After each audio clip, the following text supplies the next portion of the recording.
Essa, essa aula aberta faz parte do ciclo de eventos, é um momento de divulgação do nosso curso de pós-graduação de psicoterapia de casal e família. Eu me chamo Amanda e faço parte da equipe da Viver Mais, e eu vou estar com vocês durante todo esse evento. Então, o ciclo de eventos, ele é recheado de encontros para que vocês conheçam o curso de pós-graduação em psicoterapia de casal e família.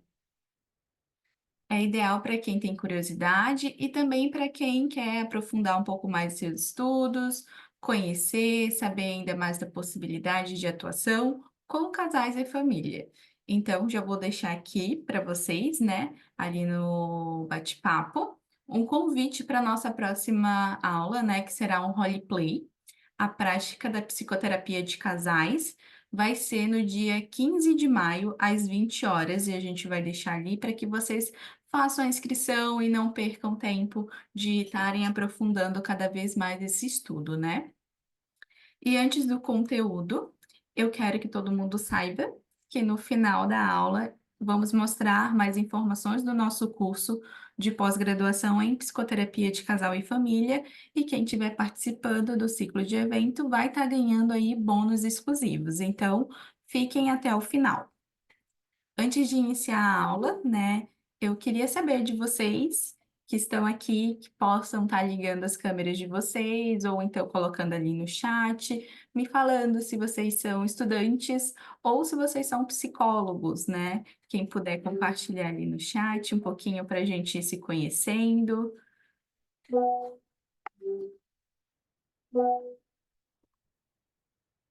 Para mim ver quem que é psicólogo, quem que é estudante de psicologia.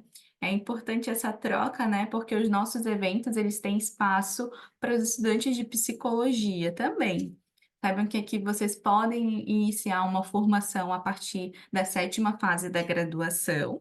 E, além disso, nós temos diversos programas que auxiliam ao pagamento da sua mensalidade. E eu vou falar aqui um pouquinho sobre eles. Nós temos o projeto Expansão, que vocês nos auxiliam com a divulgação de alguns cursos e eventos e acabam recebendo crédito, né, para o pagamento da tua mensalidade. Também temos um projeto que se chama Quem Indica Amigo É. Caso vocês indiquem uma pessoa para começar após, né, e entrar junto com ele, vocês dois acabam ganhando 50% de desconto em uma mensalidade. Para validar o desconto, né? Ambos precisam ter pago a primeira mensalidade, mas é assim, super vantajoso, né? E temos o projeto também, né, do Pague Só Pós com atendimento clínico. Para você que é psicólogo com CRP ativo, pode estar realizando atendimentos em nossa clínica e parte do atendimento serve como crédito para bater no valor da tua mensalidade. Então, atualmente, nós temos muitos alunos pagando as suas pós e fazendo atendimentos através da nossa clínica, e o melhor é que essa parte de captação fica por conta da instituição, então, achar esses pacientes. Então, você não precisa se preocupar com essa parte, é muito bom, né, gente? Então, antes de começarmos a nossa aula, saibam também que a Viver está há 10 anos formando psicólogos em psicoterapeutas empáticos, humanizados e capacitados. Iniciamos o nosso curso na modalidade EAD lá em 2020, né? Temos aí esse novo método de estarmos ampliando para todo o Brasil, nessa modalidade conectado online ao vivo, com essa interação entre o professor e a turma. A nossa missão é seguir transformando profissionais para que possam gerar transformações. Agora eu vou estar passando um vídeo para vocês para contar um pouquinho sobre a nossa história, né, da instituição. São 10 anos de histórias da Viver, então eu vou estar aqui compartilhando com vocês.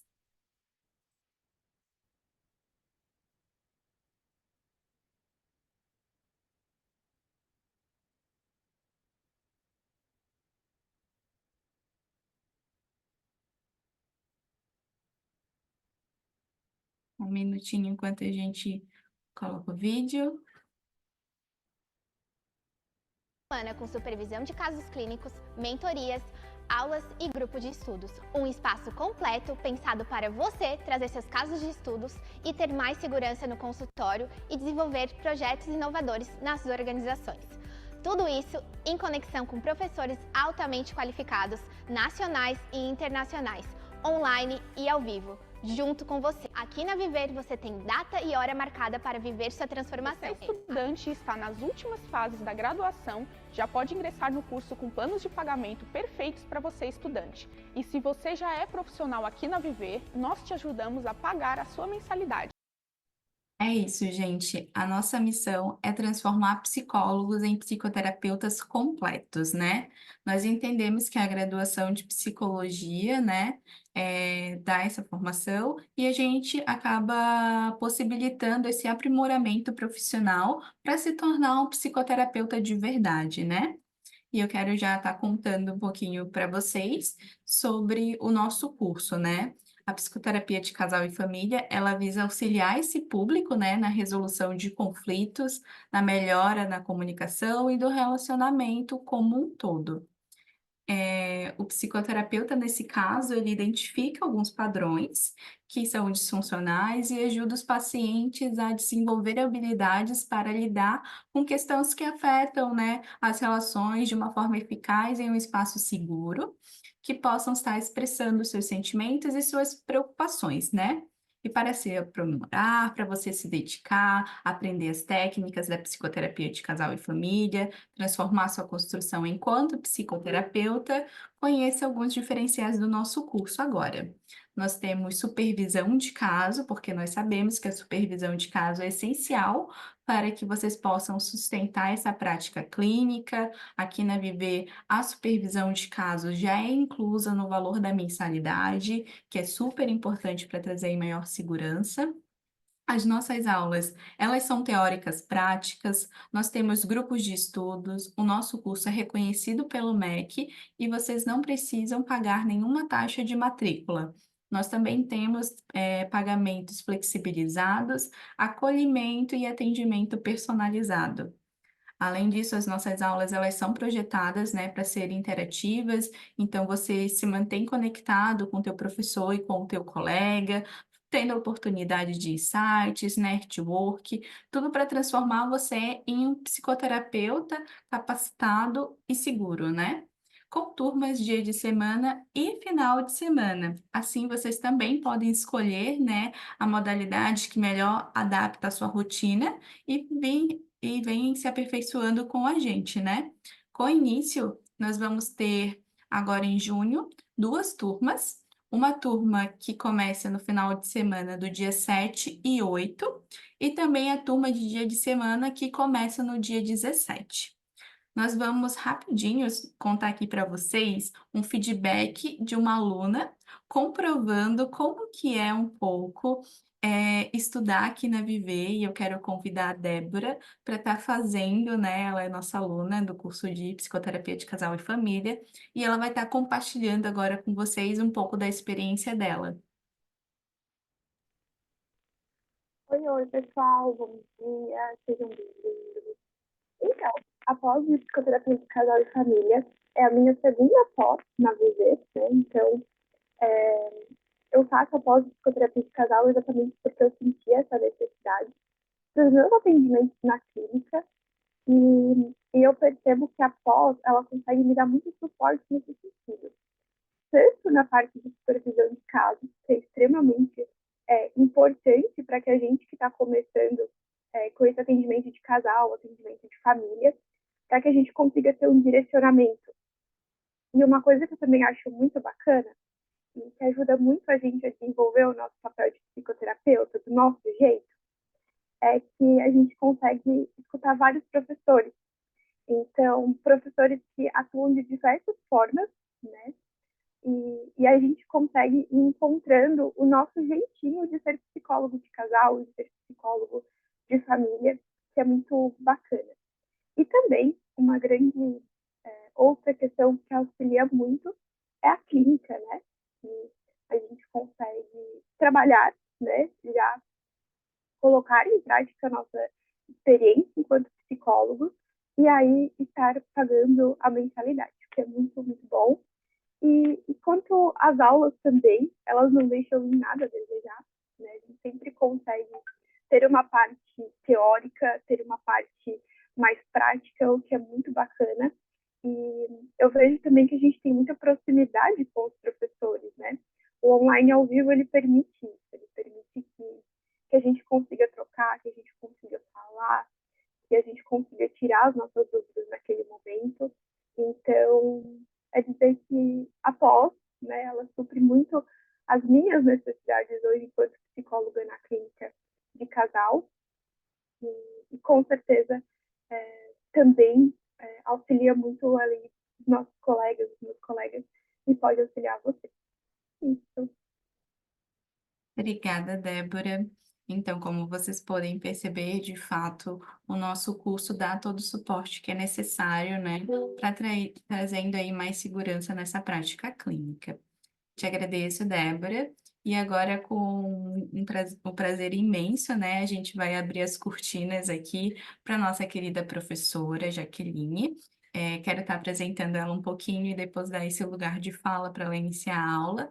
É uma profissional incrível que faz parte aqui do nosso time de professores, de psicoterapia de casal e família, né? Quero que vocês saibam que vocês vão estar aqui com uma profissional ótima, que vai estar trazendo uma aula com muita clareza sobre, né, o tema do papel do terapeuta num enlace leve e saudáveis nos dias atuais, né? A especialista Jaqueline Batista é psicóloga, neuropsicóloga, possui formação na abordagem clínica sistêmica familiar, especialista em terapia familiar, avaliação psicológica, pós-graduação há 9 anos, atua em consultório como terapeuta familiar e de casal, né, há cerca de 10 anos, atua também como psicóloga educacional, né, gestão disciplinar, encontra-se na coordenação do nosso curso de formação e pós-graduação em terapia familiar sistêmica aqui na Viver Mais Psicologia.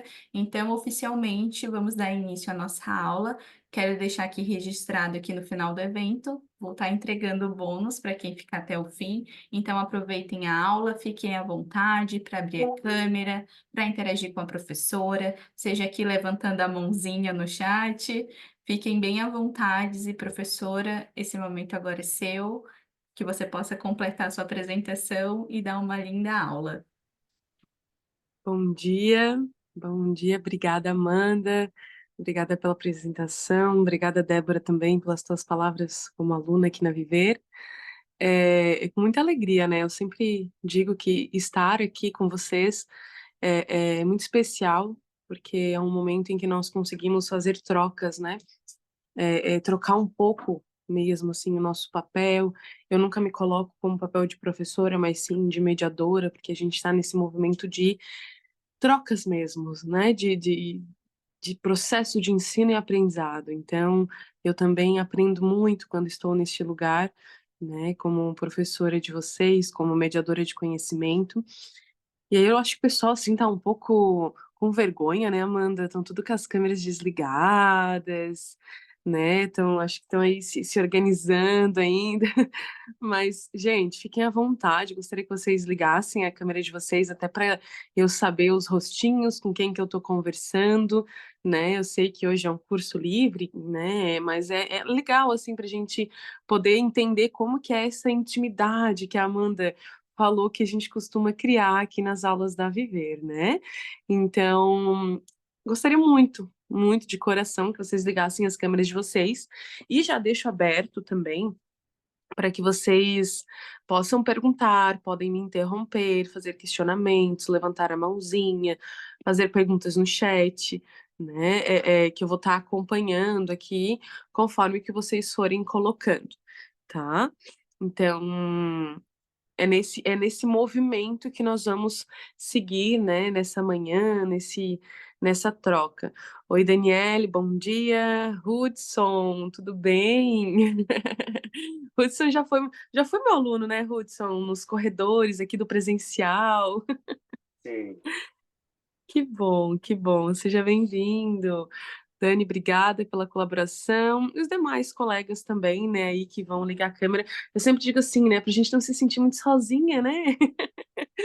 Pra gente ter essa troca e também para eu olhar os rostinhos de vocês para entender se tá fazendo sentido ou não, tá? Porque eu vou ir falando e vou questionando para vocês se faz sentido ou não, né, o que eu tô falando, e vocês vão colocando isso para mim, né? Vão dizendo assim, né, sim, já que não, não faz, e aí, né, a gente vai fazendo umas trocas. Oi, Tati, bom dia.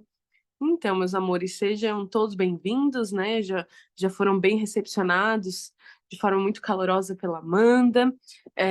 Então, a gente vai começar a nossa aula em tempo, né? Porque hoje vai ser muito teórica a nossa aula, mas eu vou trazer para vocês questões práticas, vivências, né? Simulações de caso, como é uma aula mais aberta, né?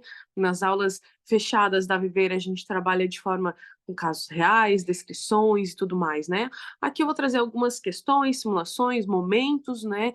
Como a gente se posiciona em determinadas situações. Mas é para a gente entender mesmo o objetivo dessa aula, né? Como a Amanda trouxe, como que um psicólogo pode, né? Apresentar uma maneira terapêutica leve para desenvolver aspectos leves na relação de um casal. Né? Hoje, na contemporaneidade, na dinâmica, na geração que nós estamos, existem muitas diversidades culturais, muitas mudanças, muitos tipos de relacionamento, novas configurações familiares, e tudo isso deve ser muito organizado para nós, psicólogos, né? Essas diferenciações, esses tipos de famílias, esses tipos de casais que nós vamos encontrar dentro do consultório.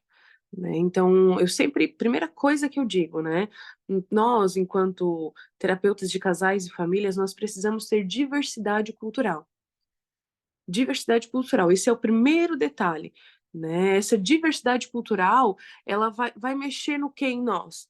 Na nossa percepção, né? Na nossa percepção enquanto terapeuta, enquanto o olhar, né, daquele casal, daquela família, daquela cultura, como que aquela família se posiciona, como que aquela família age na sua dinâmica, né, familiar.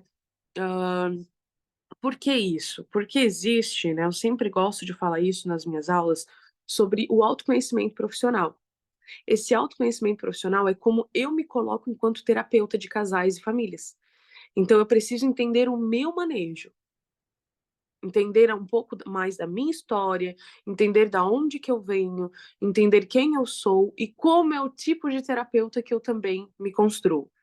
Claro que isso é um processo de autoconhecimento mesmo, mas a gente vai se entender muito mais na prática, né? Muito mais no movimento prático, nos processos de atendimento, como que nós vamos nos posicionar. Vou dar um exemplo para vocês. Já que eu sou um terapeuta muito mais narrativo, né? Eu falo mais, eu discurso mais, eu devolvo mais para os meus pacientes, eu faço parte do processo, né? No Raibon e vai dizer que os terapeutas, os psicólogos, eles começam a fazer parte daquela família, né? Eles começam a fazer parte daquela dinâmica, daquele manejo familiar, porque nós temos lugar de fala naquele local, naquele espaço, nós somos visados, as famílias dão voz para nós. Agora, tem outros psicólogos que vão dizer, não, já que eu sou mais técnico, eu preciso de técnica, eu preciso ter uma carta na manga, né? Se o paciente não traz o conteúdo, se o casal não consegue discursar, eu preciso de uma técnica para aplicar neles, seja ela online, seja ela presencial, porque o meu manejo, eu me sinto mais segura, eu me sinto mais seguro neste jeito, né? De eu ter sempre alguma coisa assim, sempre toda técnica tem um objetivo, né, gente? Vale ressaltar isso, né? Que toda técnica ela tem que ter um objetivo terapêutico. Eu não posso, assim, quando eu digo tirar, né, a carta da manga, quando eu digo, tem um negocinho guardado aqui, vou aplicar com eles porque é o que eu tenho aqui. Não. Né, eu tenho que pensar naquele casal, naquela família, naquela dinâmica e ter um objetivo terapêutico, ter um objetivo para a aplicação daquela técnica, né? Então, sempre ter algo organizado, preparado, mas com um objetivo. E tá tudo certo se você é um terapeuta mais técnico, se você é um terapeuta mais narrativo, né? Se você é um terapeuta que gosta de mandar atividades, tarefas para os teus pacientes fazer ao longo da semana, tá tudo certo. tá tudo certo. Por isso que eu digo que é a forma que você vai se construir psicólogo. Esse é o diferencial, porque daí você sabe como é o seu manejo, né? Tem alguns macetes que eu vou passar para vocês hoje, algumas teorias, alguns conteúdos, que isso é muito importante e o que eu vou trazer, aí sim, independe do tipo de terapeuta que você é, tá? De conhecimento teóricos, algumas dicas e formas de como que a gente vai levar. Então, de primeira mão, né, quando o casal te procura para fazer terapia de casal, a gente precisa entender a dinâmica daquela família, né? Entender qual que é a cultura daquela família. Quando eu falo que eu tenho que me conhecer como terapeuta, é porque não é porque você não precisa mudar os seus valores, a sua moral, você não precisa mudar as suas crenças para atender determinado grupo familiar. Mas você precisa, para ser um bom terapeuta, você precisa conhecer os valores daquela família, conhecer as crenças daquela família, conhecer a cultura daquela família, o jeito daquela família. É isso que eu digo que nós temos que ter diversidade cultural. Por exemplo, eu sou uma mulher branca do sul de Santa Catarina, tenho um casamento tradicional, mas eu preciso ter domínio, conhecimento cultural quando eu vou atender um casal amazonense, por exemplo, de Manaus.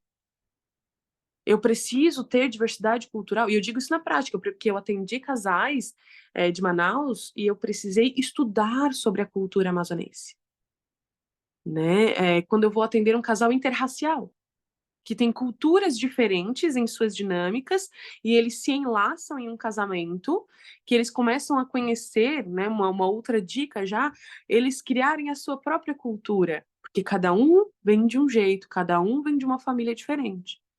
Então, por isso que eu digo sobre diversidade cultural, né? Eu não vou deixar de ser quem eu sou na minha dinâmica familiar, mas eu vou entender a dinâmica familiar do outro. Entendem? Esse é o principal pulo do gato do terapeuta de casal e famílias, né? Outro detalhe muito importante, gente, é que nós não podemos errar no consultório, né? Nós não podemos errar. Esses dias eu vi um meme na internet, né? Que era assim, acho que era uma médica ou uma estudante de medicina, uma residente falando assim, ah, eu não posso errar, ela estava fazendo medicação laboratorial, coisas assim, eu não posso errar no meu trabalho, porque se você errar no seu trabalho, nada acontece. Se eu errar no meu trabalho, eu mato alguém. Alguma coisa assim. E aí, o que fluiu deste vídeo, né? Porque a internet é assim, né? Viraliza as coisas, o Reels, os Stories, as coisas vão... num fluxo, assim, eu digo que a tecnologia, a internet é mais rápida do que a velocidade da luz. Porque as coisas acontecem, assim, num boom, né? E aí eu fui ver os comentários, né? Porque eu acho que a gente tem um determinado vício de ver os comentários. E esse vídeo viralizou pelos comentários. E aí, quando eu comecei a ler, daí tinham várias profissões, né?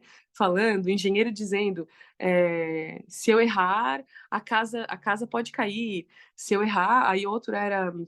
Aí tinha de tudo, né? E aí tinha um psicólogo falando, né? E ele escreveu assim, se eu errar, eu posso destruir uma família. Se eu errar, eu posso destruir um casamento.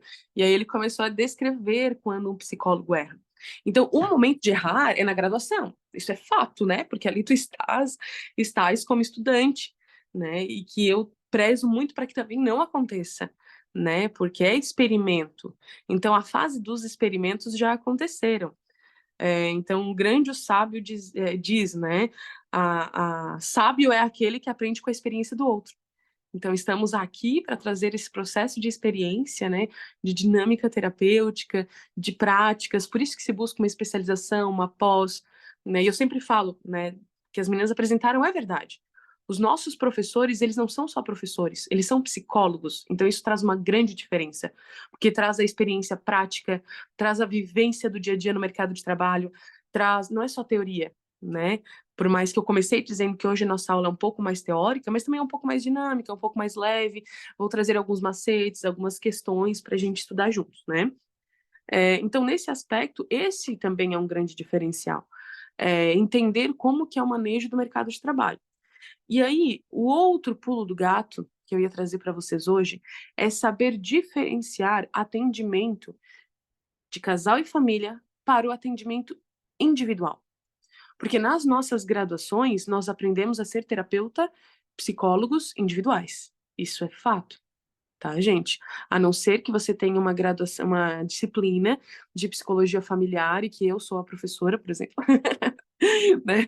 É porque o Hudson é meu aluno em psicologia familiar, ou ele já fez ou vai fazer essa disciplina comigo, né, Hudson? Eu não me lembro, eu sei que eu te conheço dos corredores da faculdade. Já fiz. Fiz na pandemia. Ah, tá, foi online, então, foi online, né? Tá certo. Ó. Então, a psicologia familiar, né, o atendimento familiar, ele tem esse diferencial de trazer um pouco da experiência. Mas não são todas, como a gente tem pessoas aqui do Brasil inteiro e até fora, não são todas as graduações, né, em psicologia que trazem essa experiência, né, que trazem essa experiência. Então, a gente sai da graduação aprendendo a ser psicólogo normalmente, claro que não é via de regra, né, gente? Não estou generalizando os cursos de psicologia, mas a gente sai com muito mais aspecto e até mesmo prática de fazer atendimento individual. E esses determinados macetes que a gente aprende, né, você vai aprender aqui, numa especialização. Ah, deixa eu ver o que a Sheila botou. Ah, tive supervisão no final de curso de casal e família. Que legal. Que vai.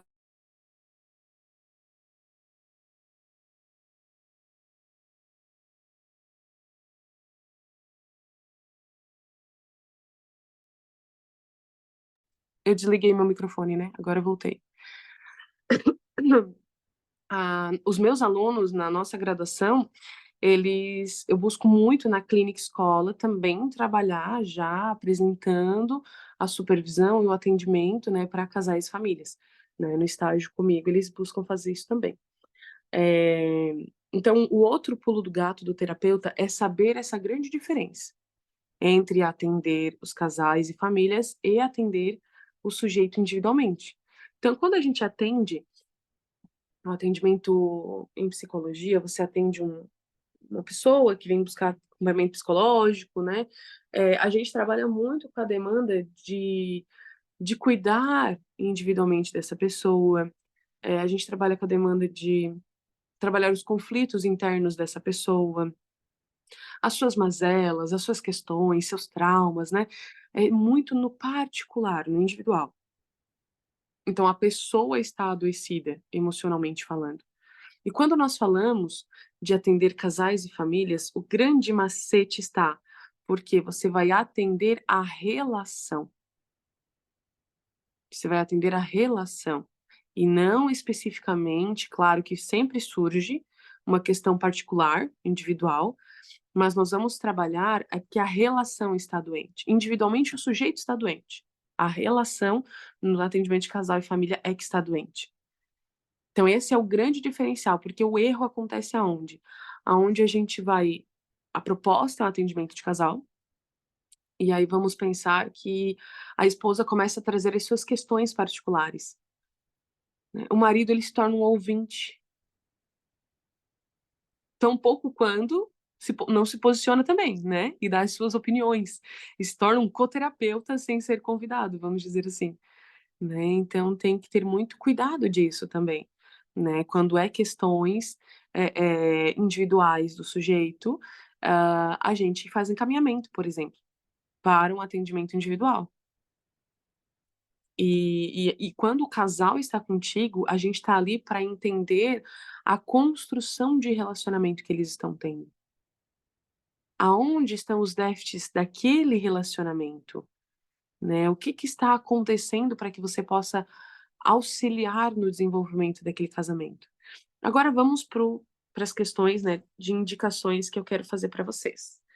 Então, para atender casais e famílias e ter diversidade cultural e buscar, né, se especializar nessa área, tem o desejo de trabalhar com casais e famílias, esse é um livro extremamente necessário, tá?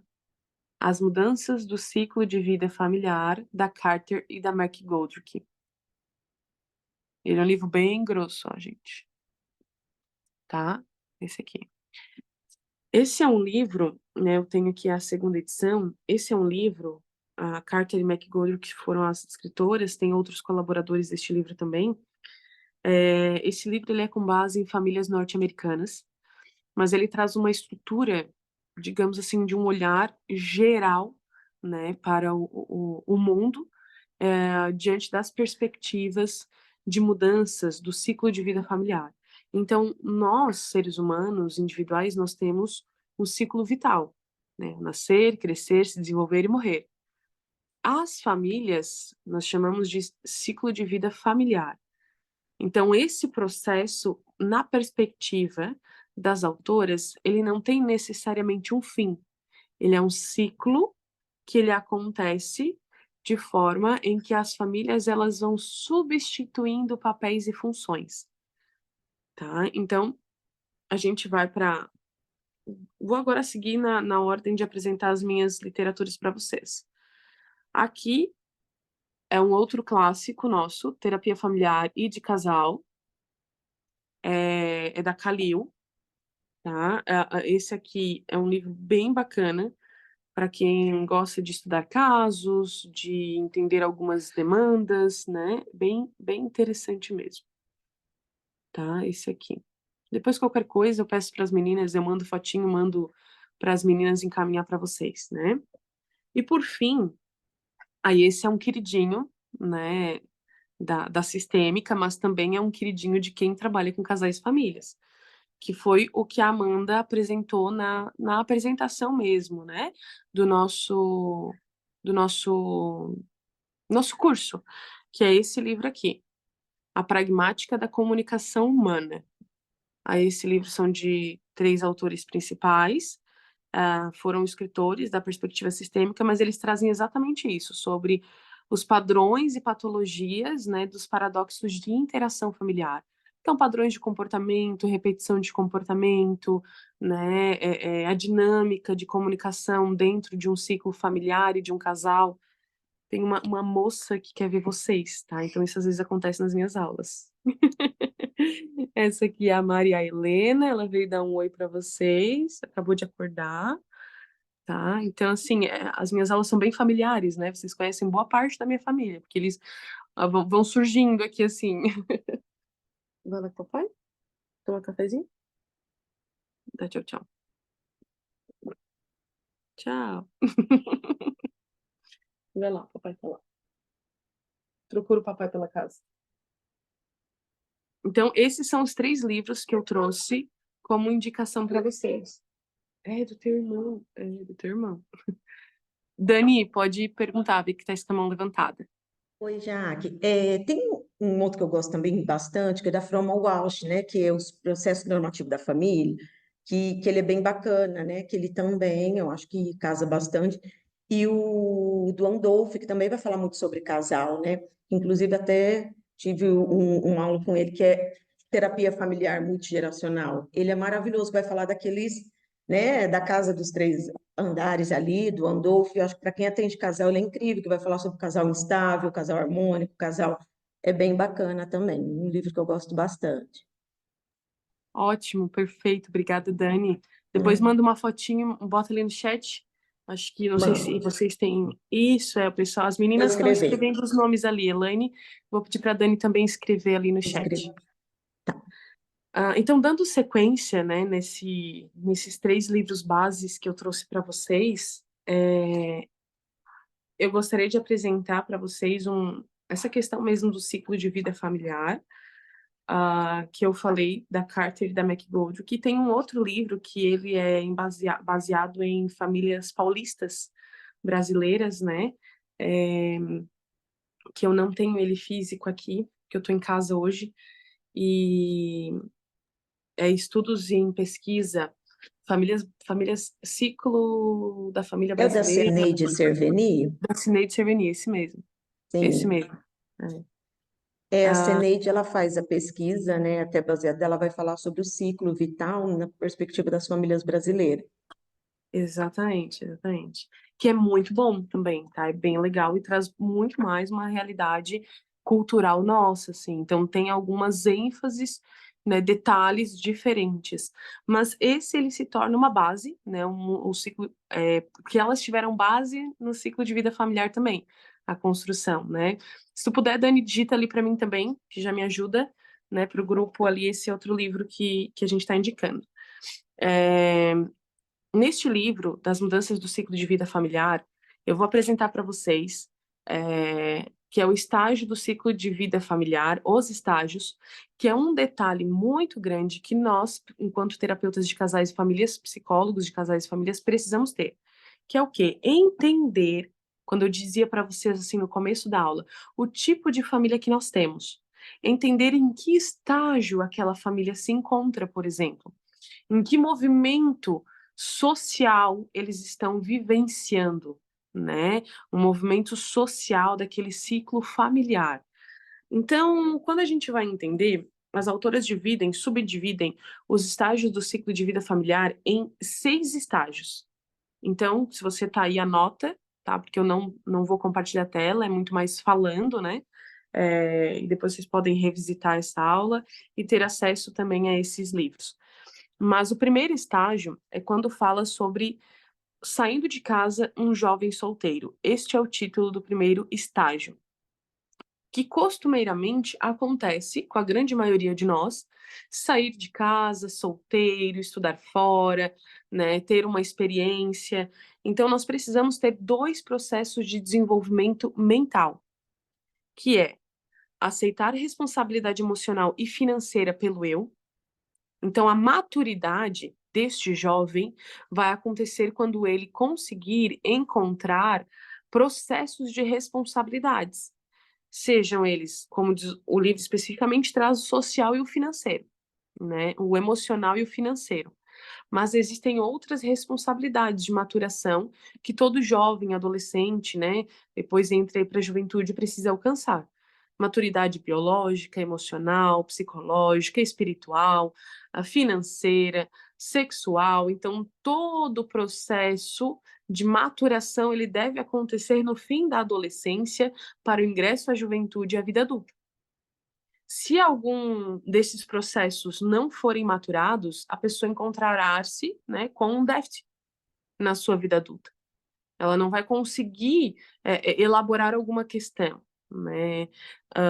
Então, a mudança de segunda ordem, essa é a de primeira ordem, aceitar essas responsabilidades.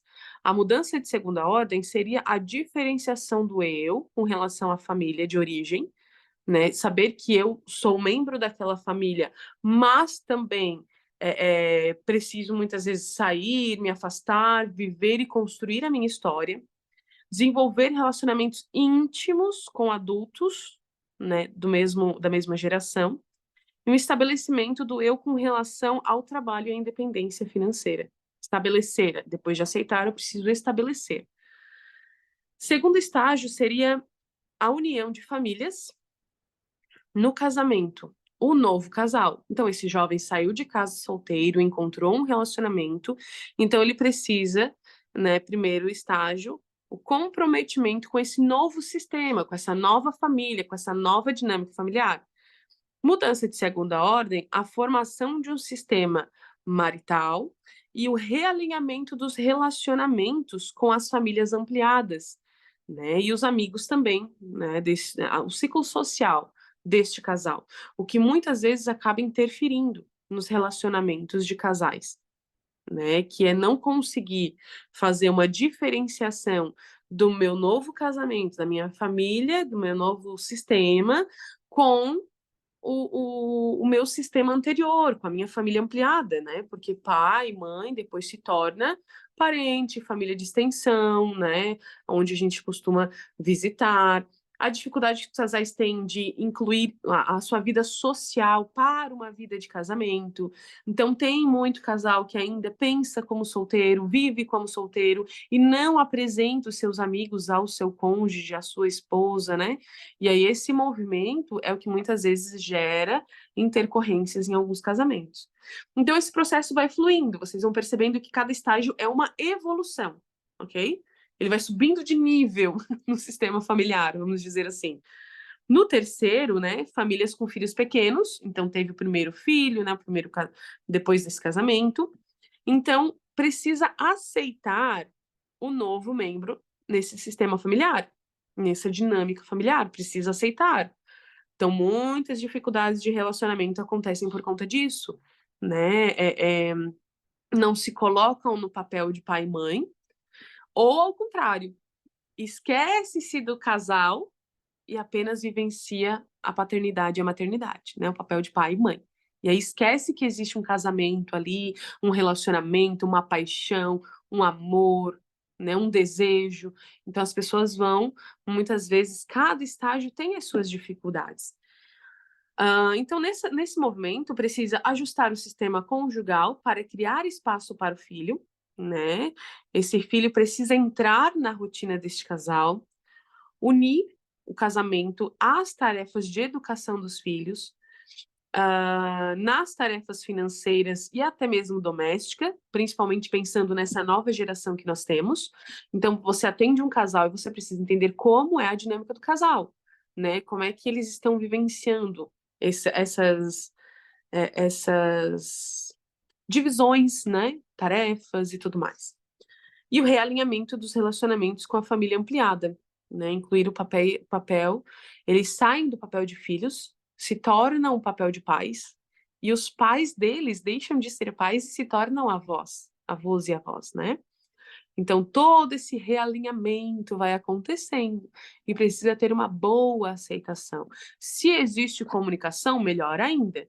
Senão, as coisas vão acontecendo de forma natural, mas às vezes gera desconfortos. Depois, nós vamos ter aí o quarto estágio, famílias com adolescentes.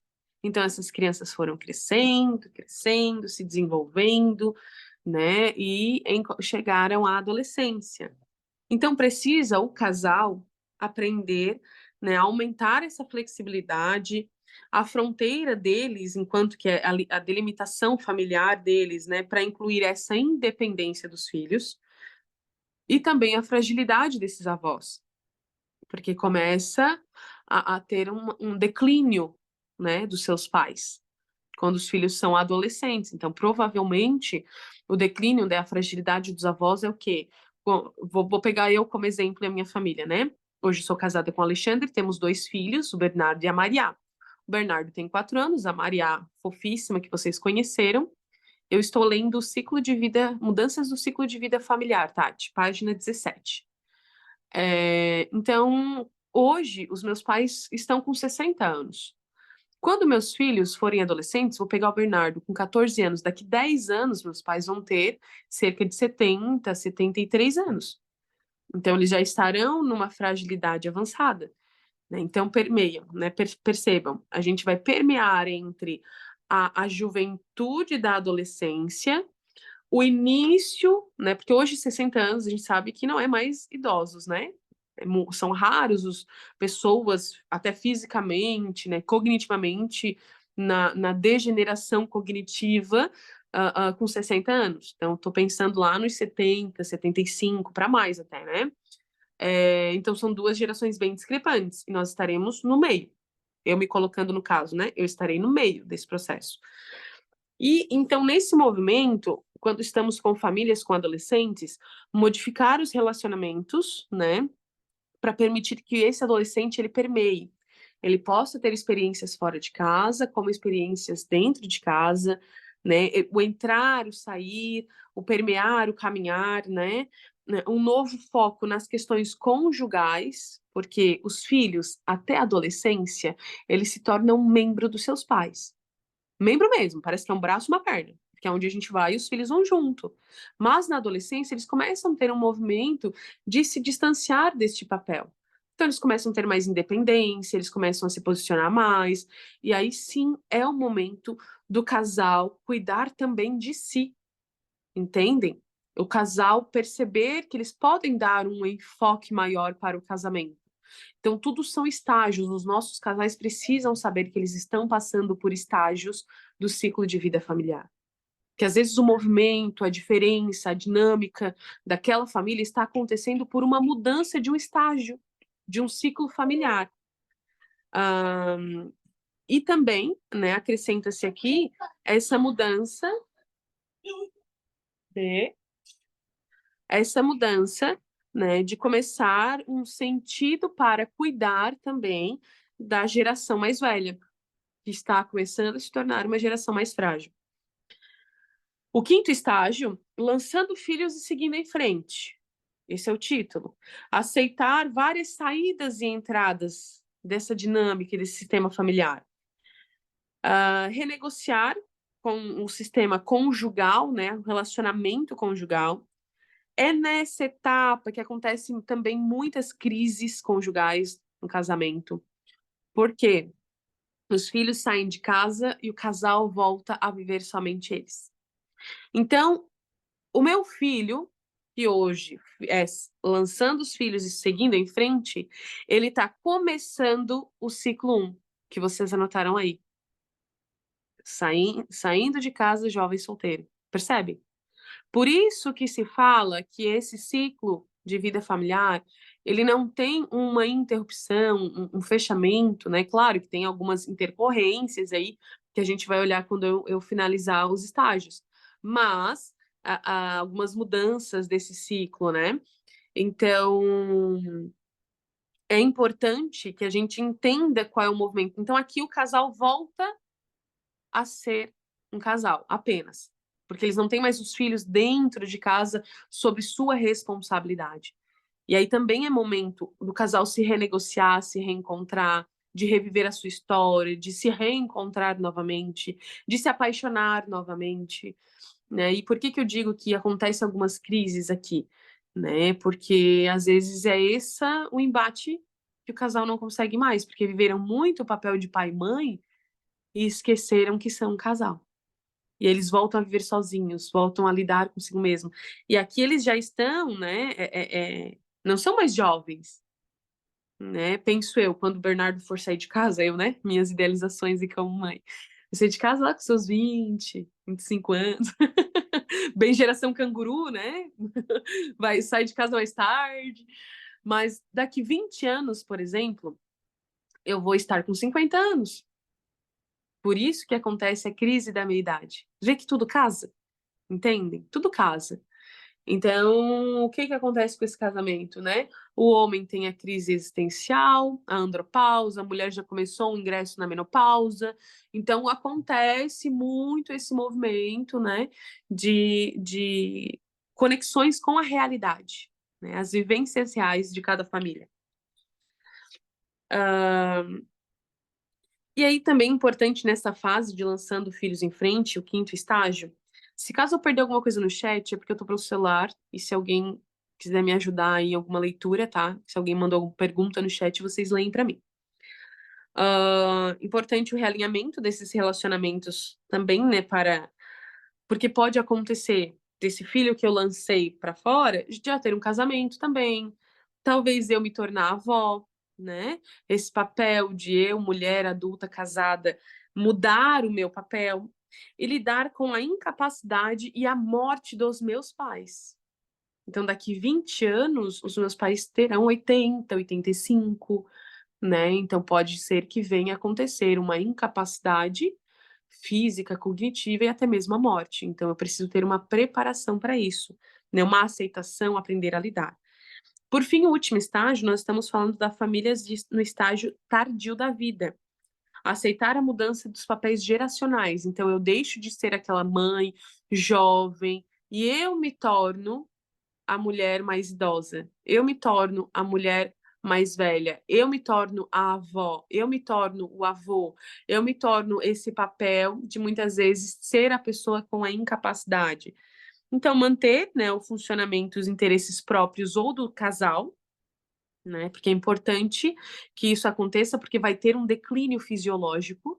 Então, um casal bem alinhado, ele está preparado para lidar com o declínio fisiológico, com a velhice, né, do seu parceiro e da sua parceira. Apoiar o papel mais central da geração do meio, que no caso agora são os meus filhos. Eles estão no papel de geração central, tá? E abrir espaço para o sistema da sabedoria, da experiência dos idosos, né? O funcionamento, por essa dinâmica, lidar com a perca do cônjuge, né? O meu esposo pode vir a falecer, né? Ou a minha esposa pode vir a falecer. Os irmãos também vão se tornando neste movimento, né? De perca, de falecimento, meus irmãos, meus amigos. Então, até isso me faz lembrar muito do meu avô, né? O meu avô era o filho do meio. Então, antes dele, teve 3 irmãos mais velhos. E ele já faleceu, mas ele veio a falecer de Covid, né? Mas eu me recordo quando o primeiro irmão dele faleceu, o impacto que foi. Depois o segundo irmão dele faleceu, o impacto que foi. Aí as esposas, né, desses irmãos mais velhos começaram a falecer também. E aí eu lembro dele, assim, num determinado momento, um pouco informal nosso, assim, tomando chimarrão. Ele, assim, nós estávamos conversando sobre esses falecimentos. Ele, daqui a pouco sou eu. Mas ele ainda viveu 10 anos quase depois desse daqui a pouco sou eu, né? Ele veio a falecer de Covid, mas ele já começou a tentar discernir isso quando ele estava lá com seus 70 anos, 70 e poucos anos, né? Porque começou a morte dos seus irmãos mais velhos. Então, gente, assim, esse seria o estágio do ciclo de vida familiar, onde cada etapa, nós vamos passar cada etapa, né, do ciclo de vida. Claro que isso não é via de regra, mas é uma proposta a ser compreendida, né, na dinâmica, no ciclo daquela família. Até as autoras trazem que é importante a gente saber que existem os estressores verticais e os estressores horizontais. O que são esses estressores? Os verticais é quando acontece mudança no próprio indivíduo, como, por exemplo, eu não quero sair de casa, né? Vamos pensar, eu não quero sair de casa, eu quero morar com os meus pais, eu vou usar bem um termo popular, né? Vou ficar pra titia e cuidar do papai e da mamãe até a minha velhice, vamos dar um exemplo, né? Que também acontece. Então, esses são estressores verticais. Então, nem todo mundo vai verticais, isso é. Mudanças na própria família nuclear, né? Família ampliada muda, ou então uma visão maior desse macrosistema, né? O autor que traz a teoria da a ecologia, me fugiu o nome. Me fugiu o nome do autor. Foi, não vai vir. Ele fala dessa dinâmica, né? Uri, esse mesmo. Brofenbrenner, isso mesmo. Uri Brofenbrenner. Isso, não, tá certo mesmo. Eu tava no bro e não vinha o resto. Obrigada, Adriele.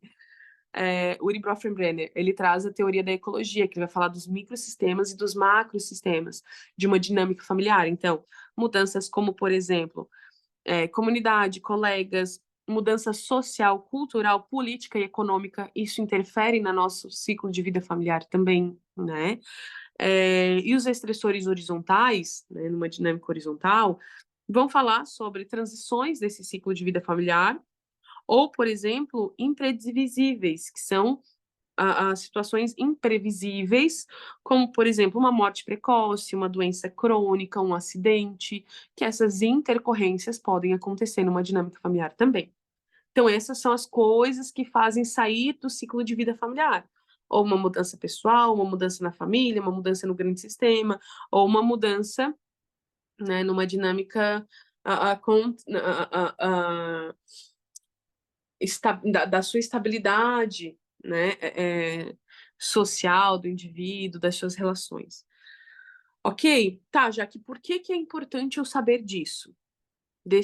Né, por que tu estás trazendo isso como uma teoria, como um conceito, como algo que a gente precisa saber como terapeuta, como psicólogo de casais e famílias?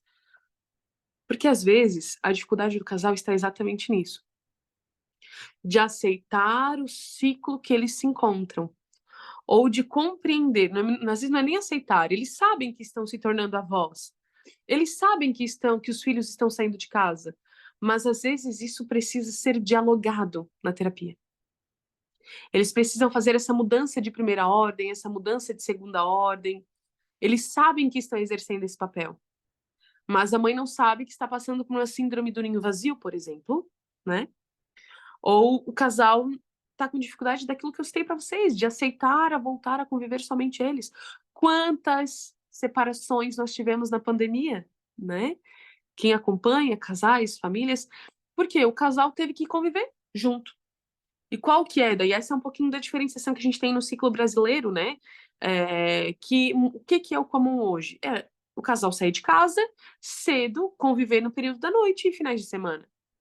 Cada um tá no seu trabalho, alguns almoçam juntos, outros nem sempre, né? No meu dia a dia, um domingo à noite, tô fazendo a marmita da semana, porque eu vou almoçar todos os dias no meu trabalho. E aí o casal convive algumas horas do seu dia, né? E como eu sou a, a psicóloga escolar, eu acompanho muitas famílias que, por exemplo, chega a me dar uma dó, assim, né? A criança está no integral da escola. Isso que a nossa escola, a minha escola, não é nem fazendo propaganda, né? Eu tirei os meus filhos, eles estudavam em Criciúma, e eles vão comigo hoje para uma outra cidade estudar aonde eu trabalho, porque é uma dinâmica diferenciada, assim, né? Então, eles vão comigo todas as tardes para essa escola. Mas, por exemplo, lá na minha escola, eu tenho crianças que estão o dia inteiro na escola, que é o integral que a gente chama, né? Elas vão de manhãzinha cedinho, lá pelas 7h30, 8h, e saem às 5 da tarde. E às vezes eu vou tentar entender um pouco a dinâmica, a criança está trazendo alguma problemática escolar, algum comportamento, né, que precisa ter um ajuste, desenvolver uma regulação emocional.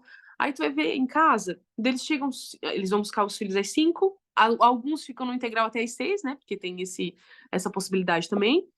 Aí então a criança já ficou basicamente 10 horas na escola. Chega em casa, às vezes a rotina, gente, é essa. A criança chega em casa, ela come, toma banho, aí assiste uma TVzinha, vai fazer tua tarefinha, brinca uma meia hora, 1 hora. Crianças que 8h30, 9h da noite estão dormindo. Seria com certeza o ideal, né? Uma criança dormir 8h30, 9h da noite. Os meus não dormem. Né? Os meus não dormem, os meus são bem noturnos, né? Em compensação, vocês viram a hora que a Maria acordou, né? 9h30, 10h da manhã. E essa é a rotina deles. O Bernardo ainda acordou um pouquinho depois, quando ele veio aqui na porta e eu pedi para ele fazer silêncio.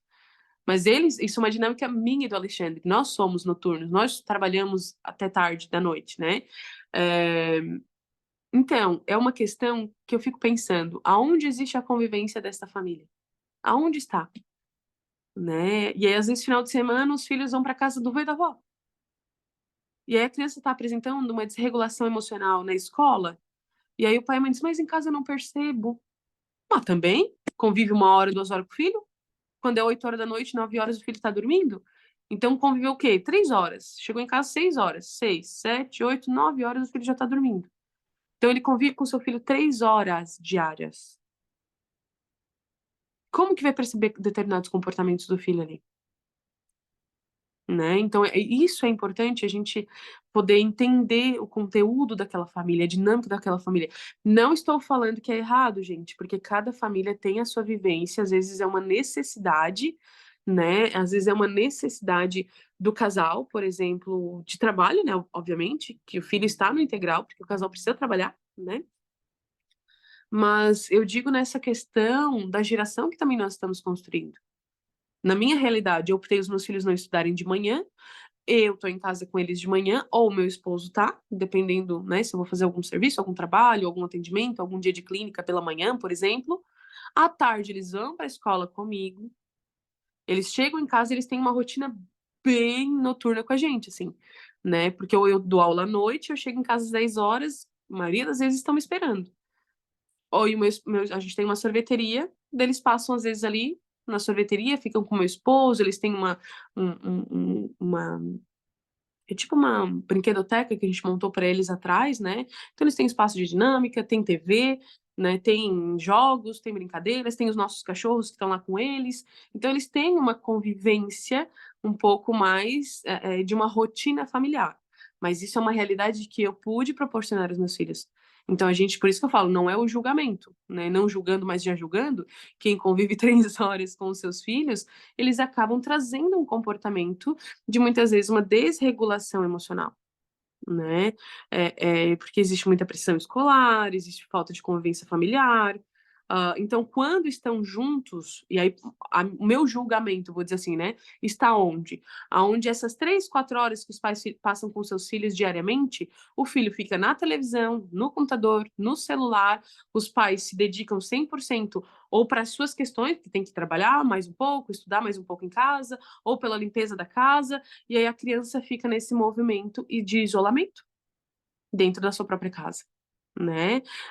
E aí ali cabe a nós o quê? Darmos orientações da dinâmica familiar. Entender o que eu quero dizer, né? Orientar, mediar, mostrar caminhos. Então, a importância de nós entendermos os estágios é entender em que fase do estágio essa família está se encontrando naquele momento. É entender o que está acontecendo com aquela dinâmica familiar naquele momento.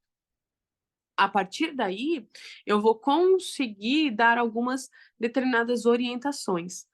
Mas quero passar para vocês o porquê que a maioria dos casais vem fazer terapia também, né? Vou dar de brinde. Eu tive uma lembrança disso agora, que é de uma aula que eu dou também na Viver, mas lembrei disso agora, que é questão prática, né? Estatisticamente falando, nesses 10 anos de atendimento de casais, vou trazer para vocês o que eu costumo atender. Então, por ordem, né, de mais casais que surgiram na terapia. A primeira questão, né, e eu tô lembrando, tô acompanhando um pouquinho o tempo, né? Eu tenho um pouquinho mais de tempo, né, meninas? Então, a primeira questão que surge é quando a questão da traição. Quando acontece uma dinâmica de traição, a maioria dos casais vem para a terapia de casal por isso. Houve uma traição do seu cônjuge, da sua esposa, do seu esposo, houve um comportamento desregulado, né? E aí o casal vem para a terapia. E aí tem que acontecer um trabalho, um movimento, eu sempre falo, né, de um perdão genuíno. Porque se eles vieram para a terapia, já houve uma sensação de perdão, de não, vamos continuar no nosso casamento. Mas é condição fazermos terapia, por exemplo. Então, houve a aceitação do perdão, mas não necessariamente o perdão. Porque ainda dói, machuca, né? E claro que não é, quando eu digo aceitação, não é dizer que ó, a aceitação é dizer amém para essa traição e não tá tudo bem. Não é isso. Eu digo situacional, né? E aí um processo de mudança, claro, porque a relação ficou doente. Mas tem que, às vezes, olhar para o comportamento particular. Então, às vezes, esse esposo, ele tem um comportamento desregulado relacionado à questão da sexualidade, da confiança, precisa fazer uma terapia individual. Então, aí está o pulo do gato do terapeuta, perceber também quando o casal precisa de um atendimento individual. Você mantém, vou dar um exemplo aqui, né? Eles são meus casais, né? Estão fazendo terapia comigo de casal. Aí eu percebo uma questão particular do esposo. Eu encaminho o esposo para a Débora atender. E aí a esposa também tem. Eu encaminho a esposa para a Tatiane atender. Eu e a Tati e a Débora vamos fazer uma supervisão desse caso. Isso é uma estratégia terapêutica, onde as psicólogas, a equipe multidisciplinar que acompanha aquele caso, aquela família, vão fazer trocas sobre aquela questão. Que uma vai ajudar e corroborar no atendimento, na percepção e na análise do atendimento da outra. Mas, claro, isso a gente não vai adentrar, não vamos nos aprofundar nessa técnica, né? Mas numa aula da Viver vocês vão ter como construir isso, né, comigo, como que eu ensino, né, fazer essa estratégia terapêutica, por exemplo. Mas, assim, isso são métodos e formas, né, de trabalho, de estudo daquele caso, de intervenção daquele caso. A partir daí, gente, nós precisamos fazer essas identificações quando são questões particulares ou quando são questões de fato do casamento. Então, a primeira situação é essa. É quando o casal surge por conta de uma demanda de traição. Segundo item, que também é muito comum, é quando o casal tem dificuldade na relação sexual. A sua sexualidade, o seu ato sexual, ou não encaixa mais, né? Tá tendo uma divergência sexual, ou nunca encaixou, sabe? Existe amor, existe paixão, companheirismo, mas o sexo não é bom. E às vezes viveu aí 10, 20, 30 anos nessa situação. E aí precisa ter uma desconstrução.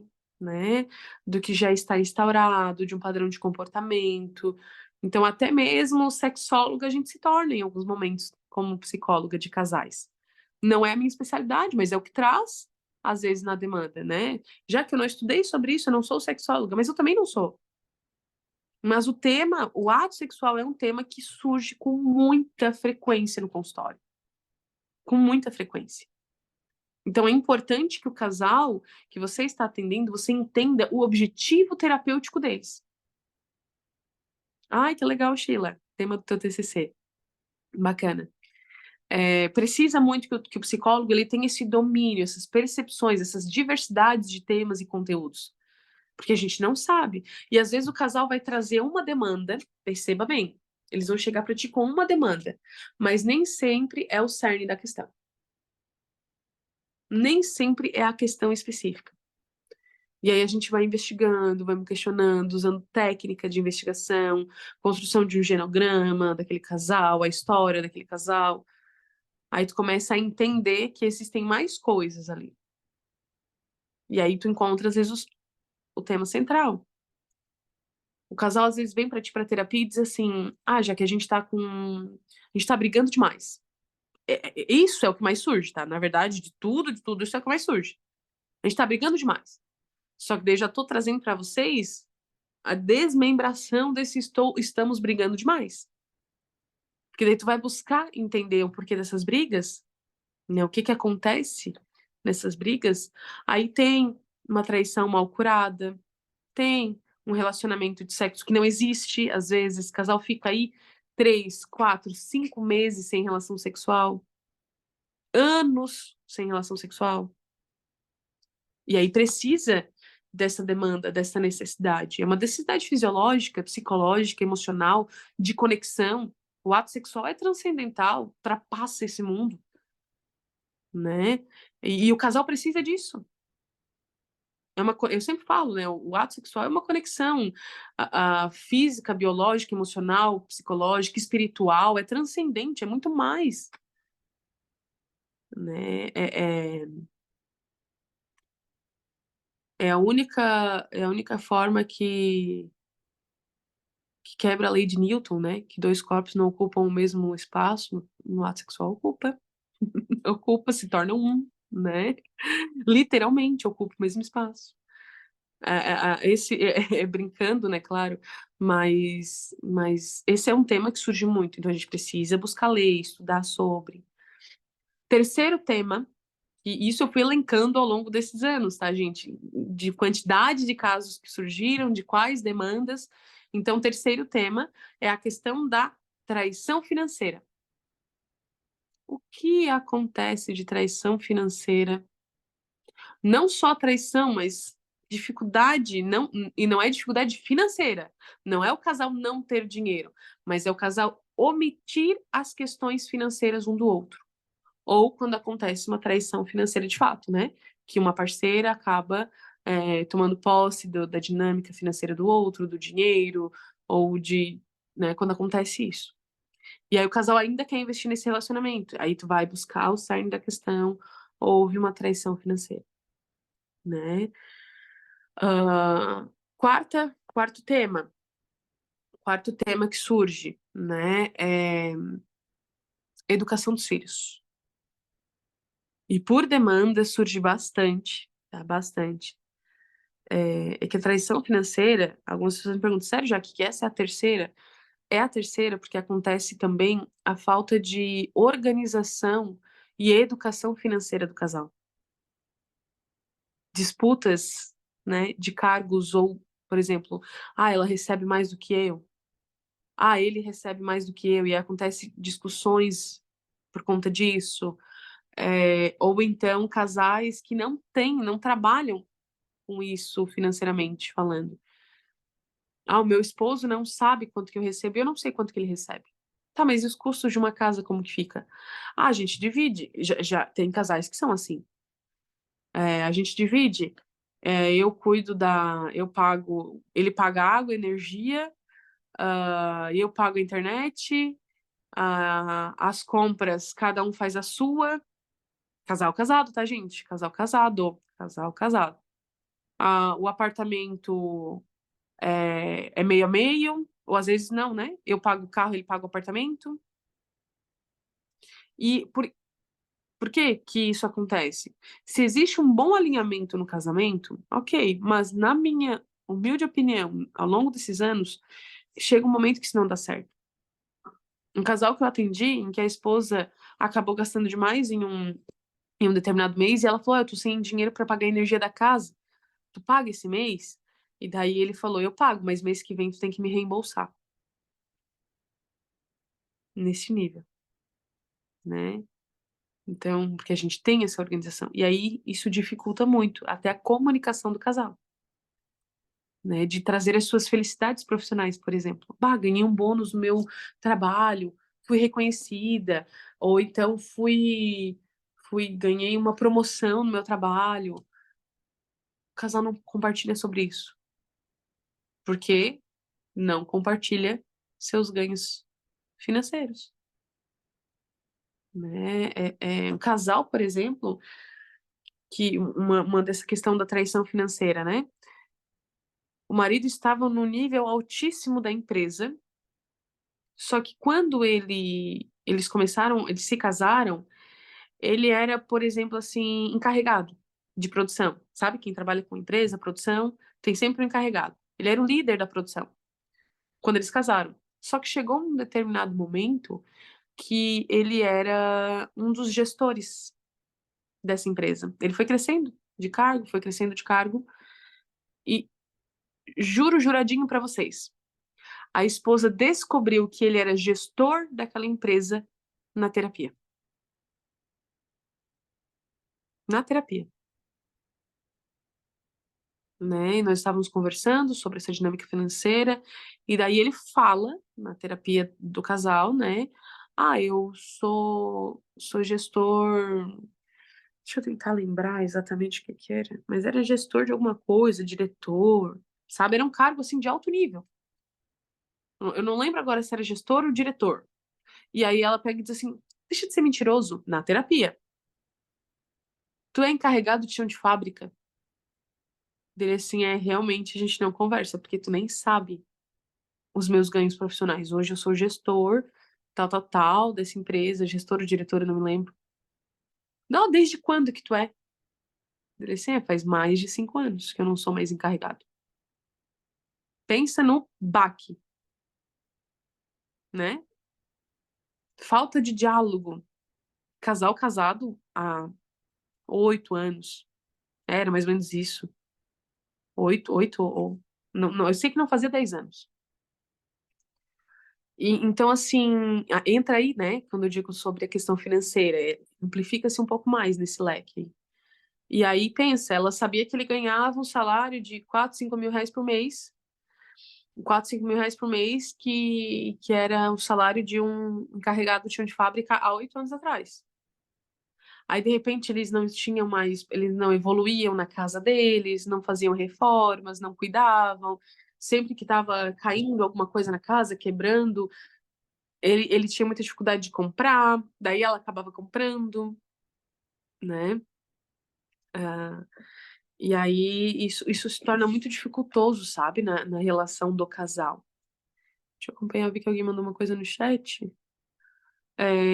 Conheço um casal em que o homem pede de pagamento o sexo, aí a esposa fica abalada e acaba entrando em atrito com o marido. Sempre que acontece isso, ela desabafa comigo. Que difícil, né? Que difícil. Teve uma brincadeira que uma paciente fez isso, né, na terapia dela, em que ela falou assim: ah, esses dias, e daí depois eu descobri que era até um meme, né? Ah, ela falou assim: ah, já que vê se pode, ele quis brincar de médica comigo. Ele quis brincar de médica comigo, e aí eu falei pra ele assim: se for médica particular, custa R$ 300 a hora.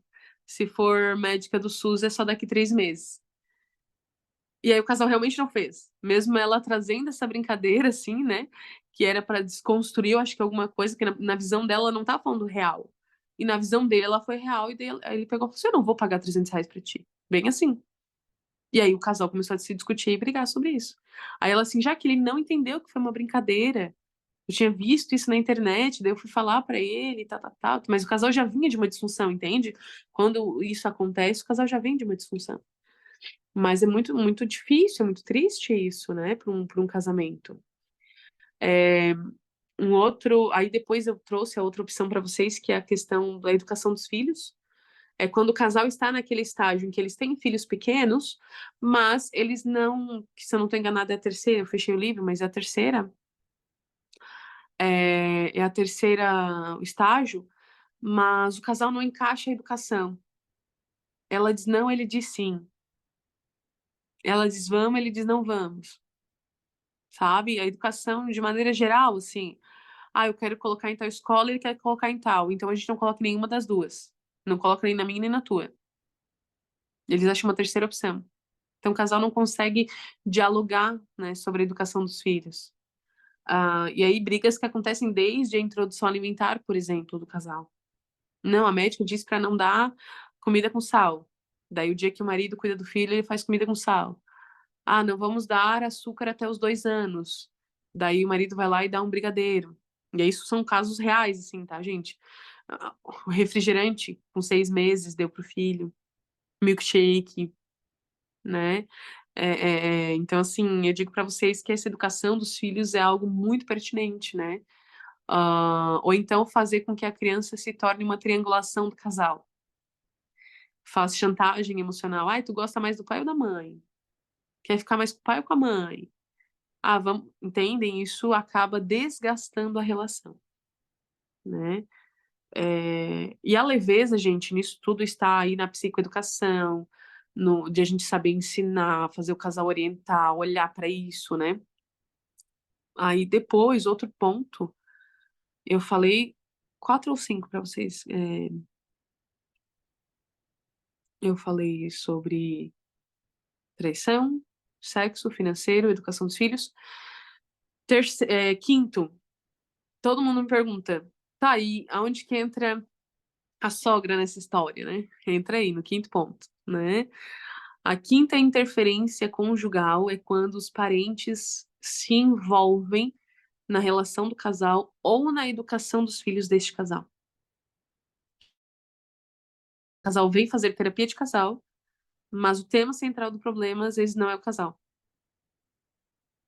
Já que a gente se dá bem, a gente tá tudo certo, a gente não briga, a gente só briga porque a mãe dela faz isso. A gente só briga porque a mãe dele faz isso.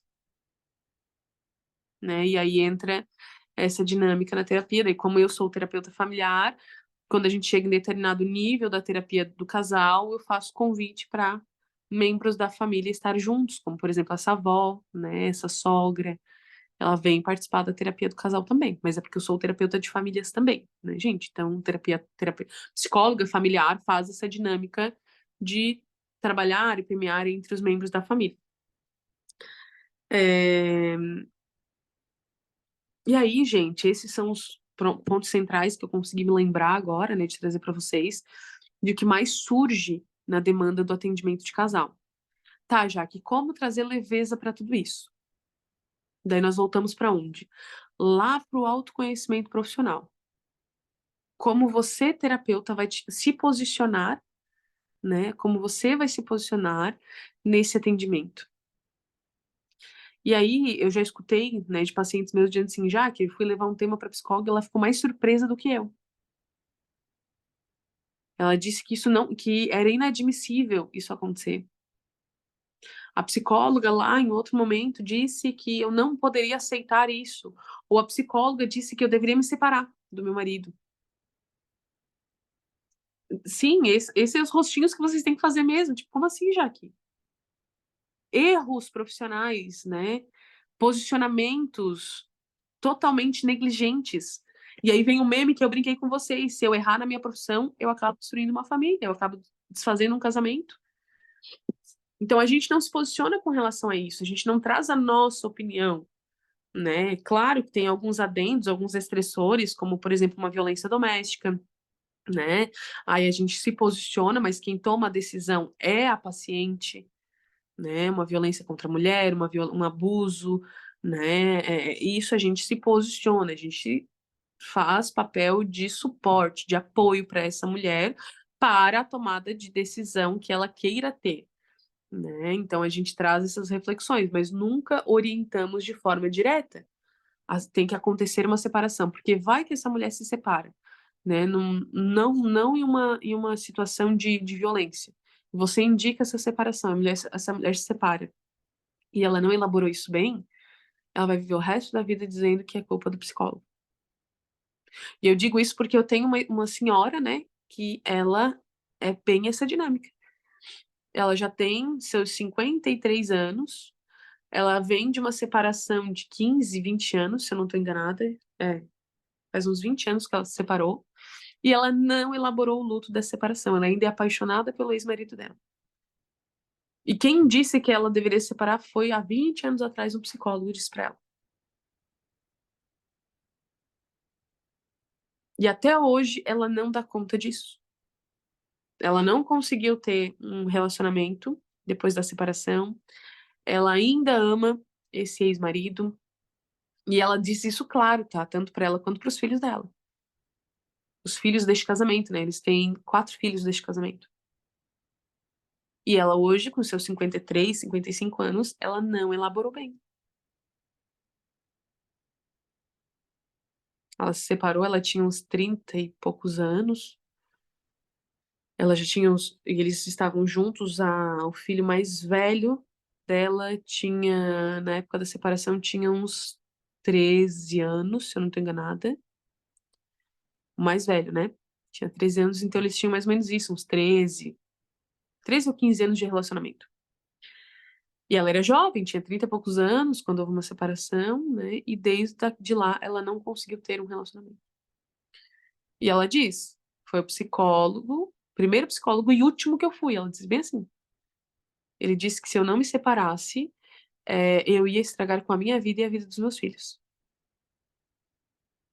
E aí hoje ela vem, claro, talvez seria na época, né? Porque ela vinha de uma dinâmica de traições desse marido, né?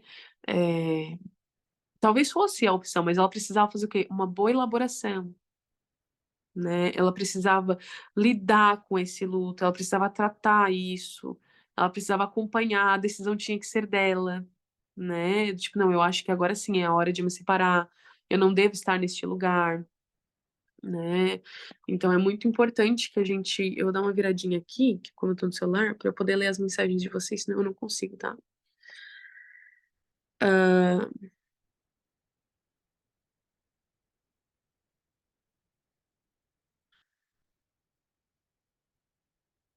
tá. Aqui eu acho que a Jéssica trouxe uma experiência dela, né?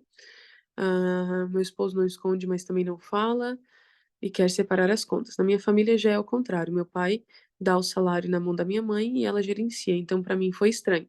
Fico desconstruindo isso direto nele, mas é difícil. É exatamente isso, já. É uma desconstrução, é um processo. Vocês vão construir a, a cultura de vocês, a organização financeira de vocês. Vocês vão construir o jeito de vocês de lidar com o dinheiro, né? Isso é muito importante para o casamento. E aí é bem isso mesmo, é desconstruir isso. Mas é bacana vocês terem essa comunicação. A leveza está onde? No casal saber conversar, no casal saber se comunicar. Né? Outro exemplo que eu tenho é de casal que faz o quê? Por exemplo, eles não escondem também sobre a relação deles, o tipo de dinheiro e tudo mais que eles têm. Aí o marido ganha lá seus 10 mil, a esposa trabalha com clínica também, ganha lá seus 10 mil. O que que o casal faz? Tá, desses 10 mil reais, 5 é meu, 5 é teu. Aí nós temos 10, que juntos, né, o casal ganha 20, nesse caso que eu tô trazendo para vocês. Então, eles pegam 10 mil e vai para conta do casal. Então, nesses 10 mil, eles pagam todas as contas da casa, daí tem um que gerencia, né? Sempre tem um que gerencia, que faz o gerenciamento no caso de pagar as contas. Então, eles juntam 10 mil todo mês, o casal. Aí eles pagam as contas da casa, apartamento, carro, papapá, e nesses 10 mil é as saídas deles também, do casal casado, juntos, sabe? Vamos ir para restaurante, vamos fazer uma viagem, vamos para um motel, vamos fazer qualquer coisa enquanto casal. Sai desse dinheiro em conjunto deles, mas eles têm a dinâmica particular deles também. Mas eles conseguiram, para eles tá tudo certo. Então não tem um dinheiro dividido oficialmente. Daí ela tem o dinheiro dividido, eu digo, né? Eu falei errado, eles têm o dinheiro dividido e organizado. Mas só que tem o dinheiro do casal e o dinheiro individual deles.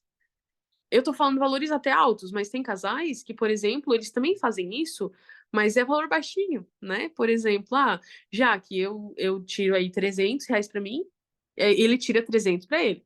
Aí o resto a gente junta do nosso salário para pagar as contas e viver a nossa vida de casal. Nesses 300, eu faço as coisas minhas, né? O meu cabelo, a minha unha, compro uma roupinha para mim, tarará. Ou às vezes eu peço para ele me dar de presente, ele vai lá e me dá. E aí a gente se organiza, mas sempre tem um 300, 500 que é meu, 300, 500 que é dele. O resto é do casal. Mas isso é uma organização do casal, obviamente, né? Por isso que eu digo, a questão da comunicação, dessa organização financeira é muito importante. Conheço uma mulher que tem depressão e não trata depressão porque a primeira vez que ela foi em uma psicóloga, ela falou que ela tinha que se separar do marido e ela não gostou de ouvir isso, então ela tem raiva do psicólogo. É isso mesmo, estigmas, né? Quem falou isso foi a Tati. Estigmas, né, Tati, que a gente acaba construindo na nossa profissão. E aí todos os psicólogos acabam sendo generalizados, colocados neste papel, acabam, né, sendo responsabilizados por ações totalmente errôneas, negligentes, né, desses outros profissionais da área também. Então é importante que a gente trabalhe isso. Daí vem esse livro para a gente fechar nossa aula, né, a pragmática da comunicação humana, que é entender os tipos de comunicação. Entender como cada casal se comunica, como cada casal vê as coisas, porque houve uma estrutura de crença, né? Houve uma história minha antecedente a eu me tornar casada. Então a história do casal começa a ser construída enquanto casal no casamento, mas a minha história individual já foi construída antes. Né? Então eu venho com bagagem para esse casamento, meu esposo vem com bagagem para esse casamento.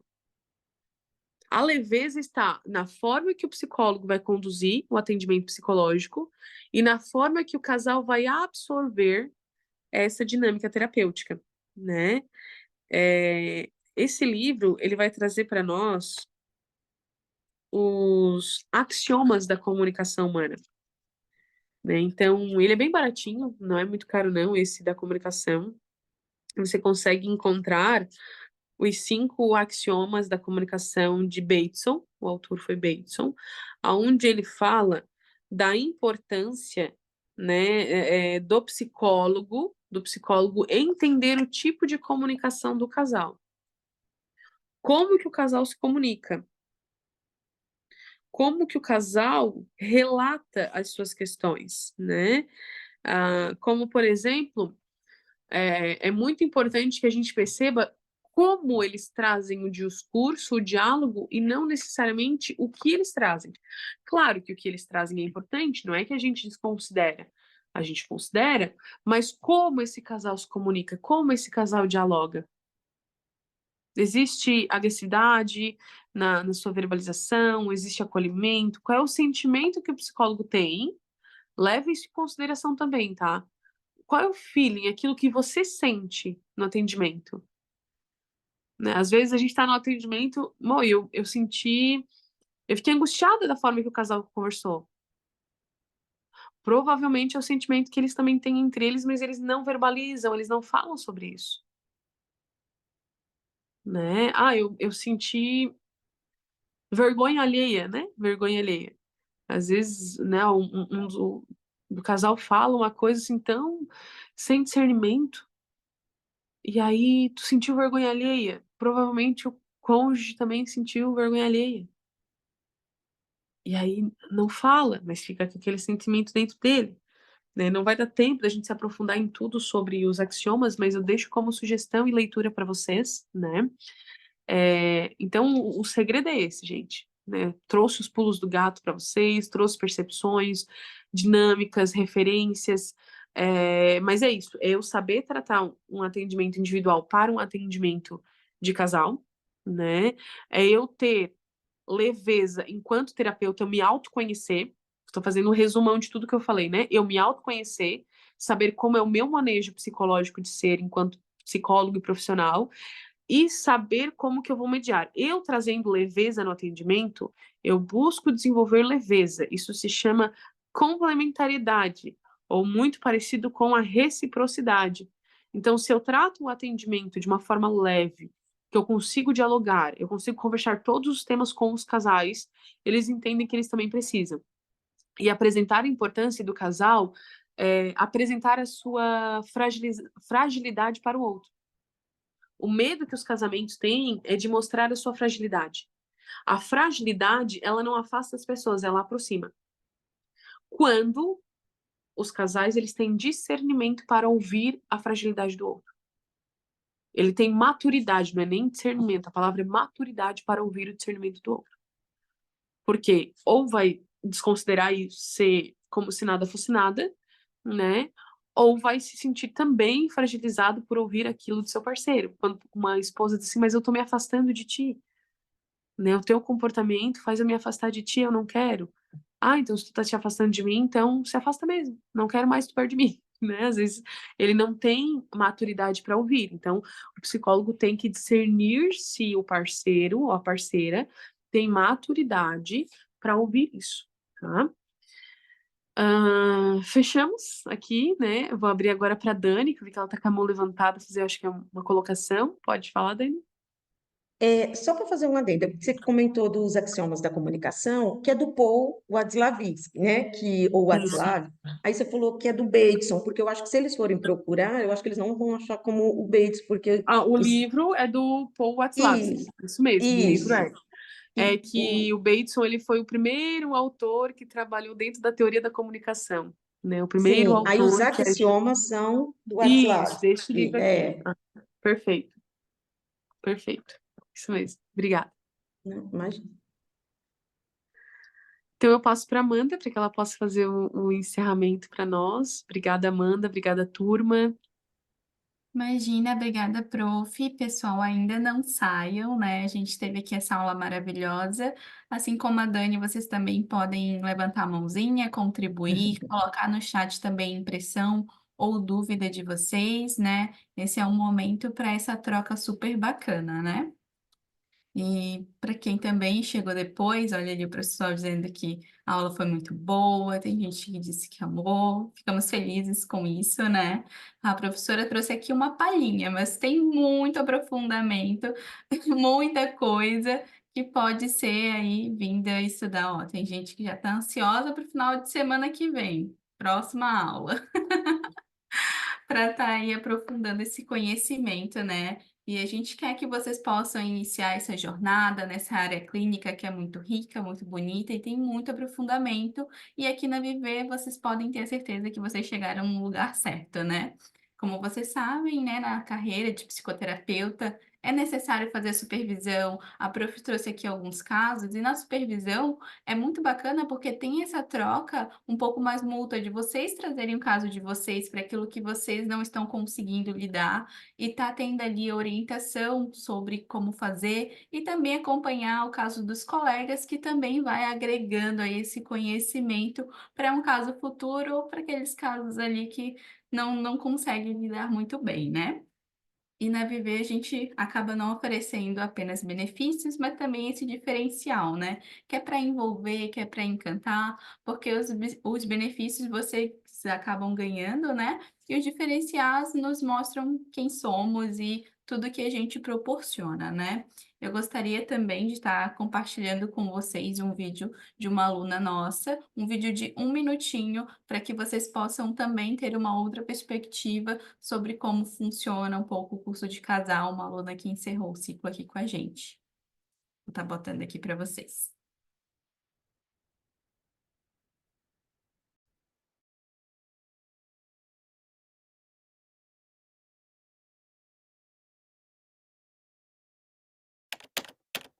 foi muito lindo, assim, minha vida passou por muitas mudanças desde que eu comecei a pós, e a cada mudança a pós ia comigo, assim.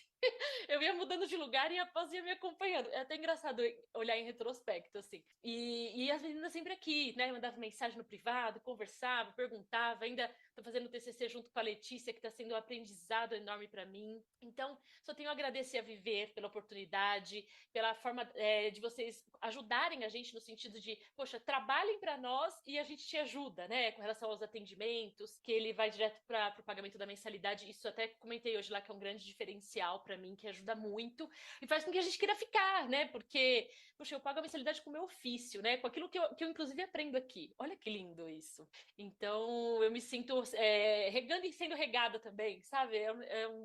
Desse movimento, assim, que eu gosto demais. Gratidão demais por tudo. E a gente vai se ver nos corredores online aí, com certeza.